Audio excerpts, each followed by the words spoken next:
ئەم کاتەوە هەموو کاتێکتان باش بینەرانی بەڕێزی کێنێن لە حەڵقەیەکی تر و لە هەفتەیەکی تردا لەگەڵ میوانە بەڕێزەکانم بەڕێز ئەنوەر حسێن بازگر لێکۆڵەر و نووسەری سیاسی گفتوگۆکەین و درێژە بەو بابەتە ئەین کە بەهاری عەرەبی چەند کاریگەری لەسەر ناوچەکە هەبوو و ئایا ئامانجەکانی تا چەند بەدیهێناوە. ئایا بەهاری عەرەبی شۆڕش بوو یا ڕاپەڕینێکی جەماوەری بوو دژ بە ستەم و زوڵمی ستەمکاران یا حاکمانی وڵاتانی عەرەبی دەسەڵاتدارێتی خۆیاندا بوو. شۆڕشەکانی بەهاری عەرەبی تا چەند پەیوەندی بە وەعی و تێگەیشتنی مجتەمەعی عەرەبیەوە هەبوو بۆ سەرهەڵدان و گۆڕانکاری لەلای کاگەنوەر یعنی ئەمەی کە لە بەهاری عەرەبیە ڕوویدا بەفعلی شۆڕش بوو چونکە شۆڕش وەک ئەوترێت یعنی مخەتەتە بەرنامە بۆ داڕێژراوە پلان هەیە و ئامانجەکانی ڕوون و ئاشکران. بەڵام ئەوەی لە دەوڵەتانی عەرەبی بە تایبەتی لە تونس و لیبیا و میسر و هەندێک لە وڵاتانی تر ڕوویدا لە ڕاستیە بەرنامە بۆ داڕێژراو نەبوو،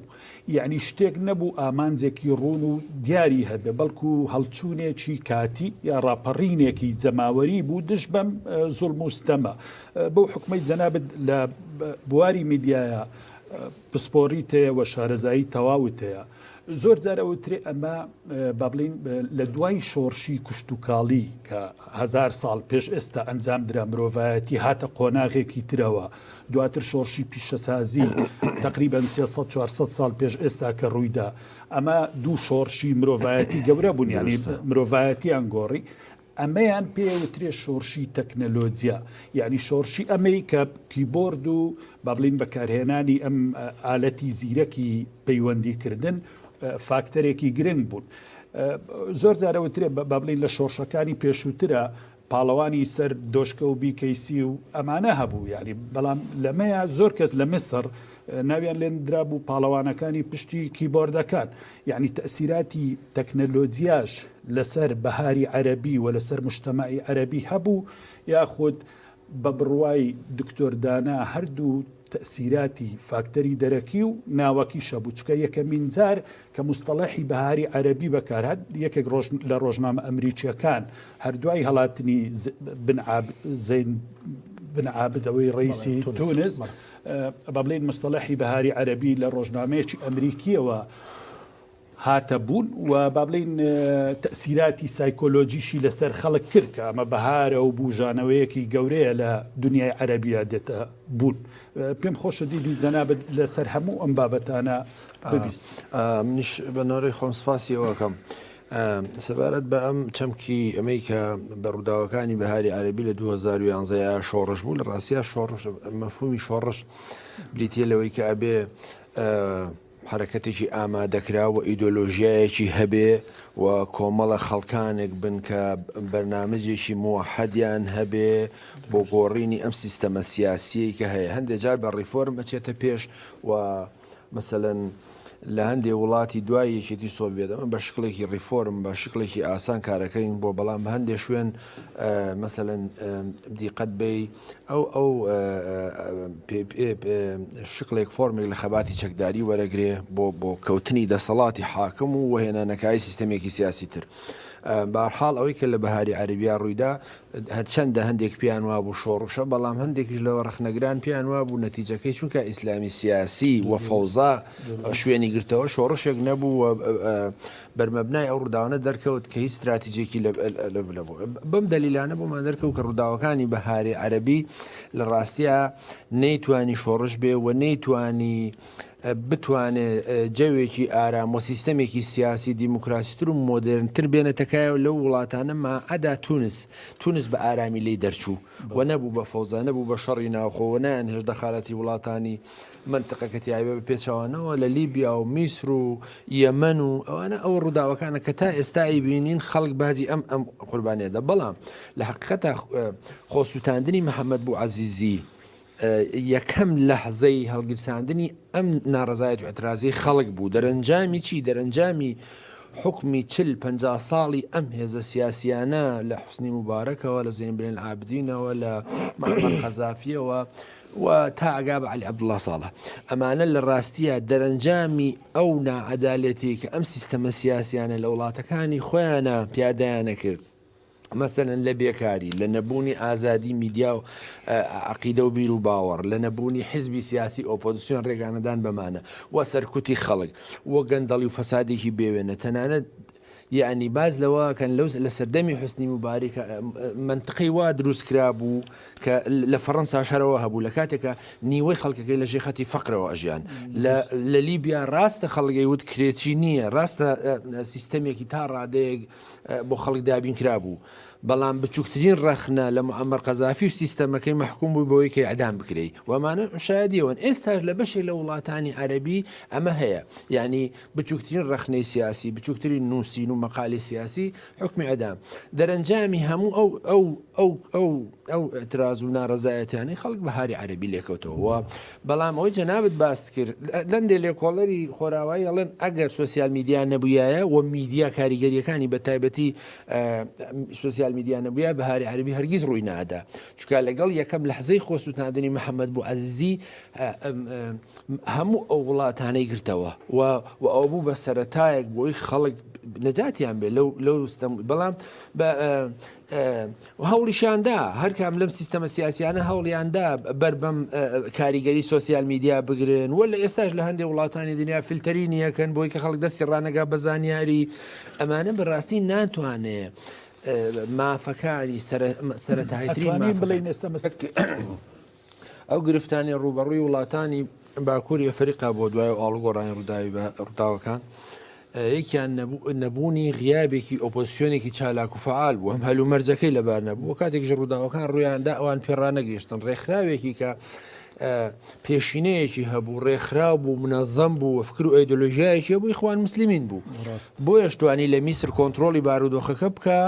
و دوجار دەرەنجامی تێڕوانینی ئیسرائیل بۆ میسر وەک وڵاتێکی زلهێزی هاوسنووری کە مەترسی لەسەر بوو هیلاری کلنتن لە بیرۆریەکانی ئەڵێ ئێمە لە فریقا بووین لەگەڵ ئۆباما کاتێککە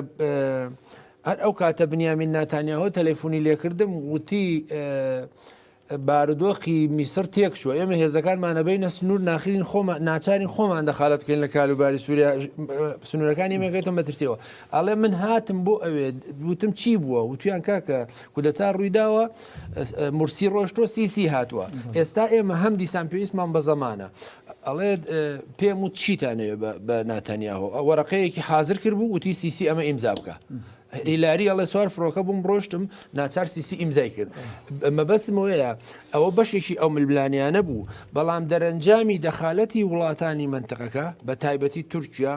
و قەتەر پشتیوانی لە ئیخوانەکان و بلە بەرامبەر یا سعودی و ئیمارات و هێزەکانی درکەوتنە ململانەوە نەیانتوانی ئەم وڵاتانە بە ئارامی پێڵنەوە هەتا ئێستاش تێڕوانینی تورکیا لە لیبیا بەرامبەر بە دەستڕاگەشتنی بە نەوت و گازەکەی لە ئاوەکانی ئەو منتقەیە و لە لایەکی ترەوە عەرەبستانی سعودی و ئیمارات و ئەمانە نەیانهێش ئەم وڵاتانە بگەنە پێگەیەکی ئارام تا ئەوەی کە لە تونسیش ڕوویدا بە نەزەری من یەکیان پەیوەندی هەبوو بە فکری خەڵکەوە دووهەم هێزێکی معتەدیلی ئیسلامی کە لەوێ هەبوو بە تایبەتی خەنووشی خۆی وەکو پیاوێکی باش پیاوێکی معتەدل توانی کۆنتترۆلی بارودۆخەکە تا دوای دووریان خستەوە بەڵام فەرهەنگی خەڵک زۆر گرنگ بوو لە پاڵ ئەوەشدا ئوستاز بەشێکی تری ئەو گرفتانە پەیوەندی هەبوو بەوەی کە ئەم سەرۆکی ئەم وڵاتانە خۆیان بە جۆرێک لە قوتبی ناسیۆنالیزمی عەرەبی نیشانەدات هەم حوسنی مبارەک هەم معمەر قەزافی هەم عەلی عەبدوڵڵا ساڵح و هاوپەیمانەتیشیان لەگەڵ سەدام حوسێن لەسەر قسەکە ینی هەمیشە وڵاتانی عەرەبی دوژمنێکیان هەیە کە وەکو گرفتێک لە بەردەم گۆڕانکاری لە دەسەڵاتی سیاسی و دیموکراسیە دەیانێن هەر کاتێک تۆ باسی ئازادی بیر و ڕات کرد بەڵێن دوژمنەکەمان حازرە یعنی ئیسرائیل تا ڕادەیەکی زۆر بوو بە خێر و بەرەکەت بۆ ئەم سوڵتە هەموو مناڵێکی عەرەب هەموو گەنجێکی عەرەبیان ڕاهێناوە دوژمنمان حازرە لە دەرەنجامی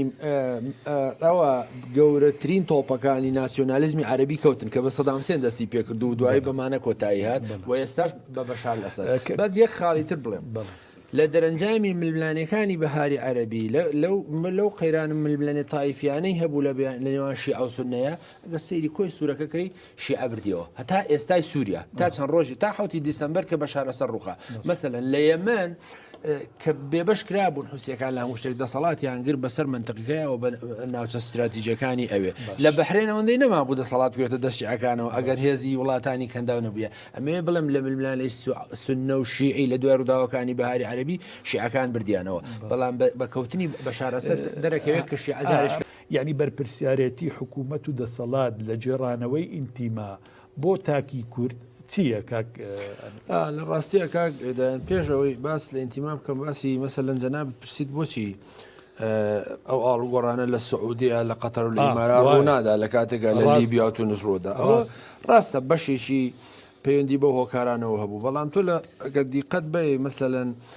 لە قەتەر ڕاستە ئازادی سیاسی نیە و حزابی ئۆپۆزیسیۆن نیە بەڵام دەخلی فەرد ئەگاتە $100,000 ساڵانە لە ڕیزی پێشەوەی دنیاە پاسپۆرتەکانیان مەسەلەن لە ڕیزی پێشەوەی سنگاپورەوەوانە ململانەیەکەن مانایە کە تۆ کاتێکدا خۆشگوزەرانی و جۆرێک لە عەدالەتی کۆمەڵایەتی و چیشیت فراهم کردووە خەڵک لە نەبوونی ئازادیە ڕەنگە ببوورێ یا با بڵم چاوپۆشی بکە ئەو بەشێکێتی ئەمە ئینتیماشی دروست کردوها مەسەلەن تاکی سعودی ڕەغمی ئەو بابەتە ئاینی یا قەتەر یا ئیماراتی هەموو تاکیی ئیماراتی شانازی بە ئیماراتی بوونی خۆیەوەکە لە کاتێکی شار ڕەنگە ڕێگای نەدرێ مەقالێک بنووسرێت بەڵام سەبارەت بە ئینتیما وەکو ئەو چەمکی ماف و ئەرگەوەیە کە بەداخەوە مەسەلەن لێرە ئەوەی کە پەیوەندی هەیە بەم منتقەیەوە مەسەلەن سەربازێکی سووری چی ئینتیمایەکی بە وڵاتە بێکاڵن مەسا $7 وەرگرتووە چۆن نەتوانێت ئینتیما دروستکە بۆ وڵاتەوە خاوەنی لە کاتێکە خۆیان و خێزانەکانیان بە $1,000,000 بنە رووسیا لەگەڵ خۆیان و ئەمە وەکوتم سیەکێکە لە سەبەکانی ڕووداوی بەهاری عەرب بوو ئەمە یەکێکە لە سەبەکانی ڕووداوەکانی داهاتوش لە منتقەیە با بڵێم ئەمە ناوەستێ لە شوێنێکە بەڵام قسەکە نەبوونی کولتوری دیموکراسی لەم منتقەیە هۆکاری گرنگە دیقەت بە ئەو وڵاتانەی لە دوای مەسەلەن ڕوخانی دیواری بەرلین و کۆتایاتنی جەنگی سارد ئەوانەی کە لە ئەوروپا نزیک بوونەوە مەسەلەن وەکو جۆرجیا بوو بە وڵاتێکی دیموکراسی مەسەلەن وڵاتەکانی ئیسپانیا و لیتوانیا لەسەر منتقەی بەڵتیک چونکە لە ئەوروپا نزیک بوونەوە بوون بە دیموکراسی کەچی رووسیا سپی چونکە لە رووسیا نزیکە نەبوو بە دیموکراسی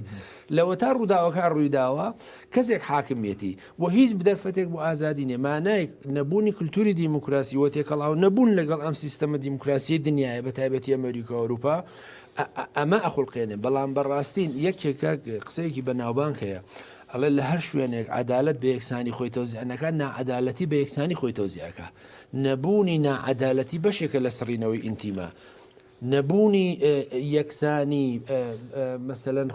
بەهداشت و خزمەت گوزاری و سیستەمێکی پەروەردە و کۆمەلگایەکی تەندروست و پێشکەوت و ئەمانە هەمووی ئینتیما کاڵەکاتەوە بۆ بە نەزەری من حاکمیت سیستەمی سیاسی بەرپرسە لە بەرزکردنەوەی کێرفی ئینتیما و پێچوانەشەوە لە نەمانی مەسەلەن وەختێکە کرێکارێک خەڵکێکی زەحمە چێش سەیرەکە مەسەلەن نانی ڕۆژانە پەیان ناکە مەسا لە وڵاتانی تەنیشتمان کەچی مناڵی بەرپرسەکان و مناڵی حاکمیەتی ئەوە لەسلە لە وڵاتەکە خۆیان ناژین دەخلی فەردیان خۆشگوزەرانیان نازانم تیجارەتی ناشەرعی چیەکەن ئینتیما چۆن نامێنێ ئینتیما نامێنێ لەبەرەوە لە نظری من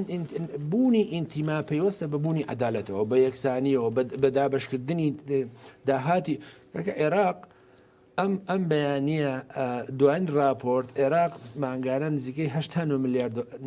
تا $9 ملیار مانگانە نەوە دەفرۆشێ باشە ئەم داهاتە خەیاڵیە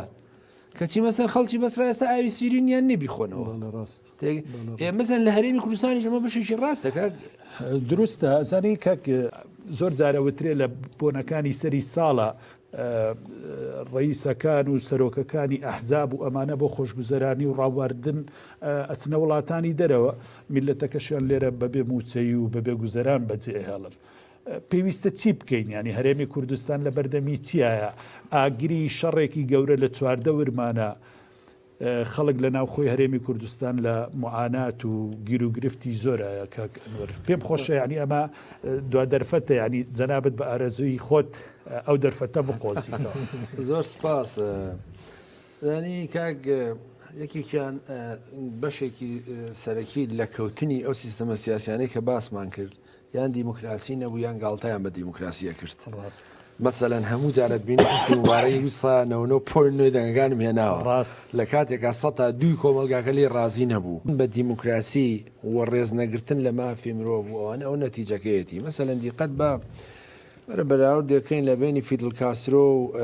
مەسەلەن نیلسۆن ماندێلا. نیلسۆن ماندێلا 27 ساڵ لە زیندان بوو. فیدل کاسترۆ چەند ساڵێک لە شاق بوو هاتەوە شۆڕشی کرد و منافسەکانیشان هەردووچیان دیکتاتۆر بوون، چ ڕژێمی پاتێستا و چی دیکلێرک. بەڵام نیلسۆن ماندێلا دوای یەک دەورە لە حکومەکەی وتی تەواو بوو و مستەمعەکەشی یەخست و ئێستا ئەفریقای باشوورێکە لە هەرە وڵاتە پێشکەوتنەکانی دنیا لە وڵاتەکەی کاسترۆش خەڵک نان نییە بیخوا و ئەڵەن پزیشکێک مانگی $50 هەیە مەمرۆمەژی. قسەکەوەیە کابێ ینی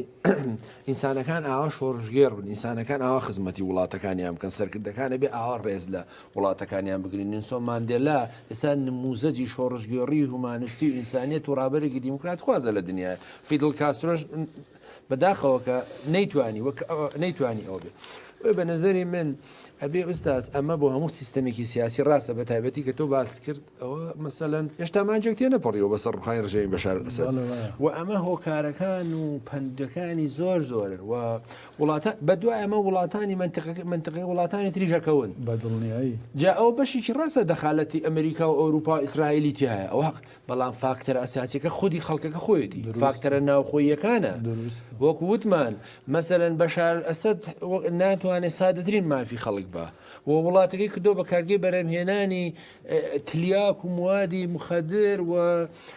هەرچی تیجارەتی ناشەرعیەکە لە وڵاتە بۆیە ئەمە فاکتەری ئەساسی ناوخۆیە. مەسەلەن لە زۆر وڵاتی دنیاکاکین ئەمریکا ویستوێتی دەخالەت کا سیستەمە سیاسیەکە بڕوخێنە بۆی نەڕەخراوە چکە پێگە کۆمەڵایەتەکانی هێزە سیستەمە سیاسیەکە بەخۆت بووە. زۆر بە نەزاری من هەرێمی کوردستان لەو مەترسیانی کە لە دەورێتی ئەبێ مەسەلەن زۆر یعنی هەڵوێستی خۆی بگۆڕێەوە تەعاملی خۆی لەگە خەڵکە بگۆڕێ. زۆر دەستخۆشیتان لێکەم جارێککە زۆر بەخراتنی بەڕێز دکتۆر دانا ئەحمەد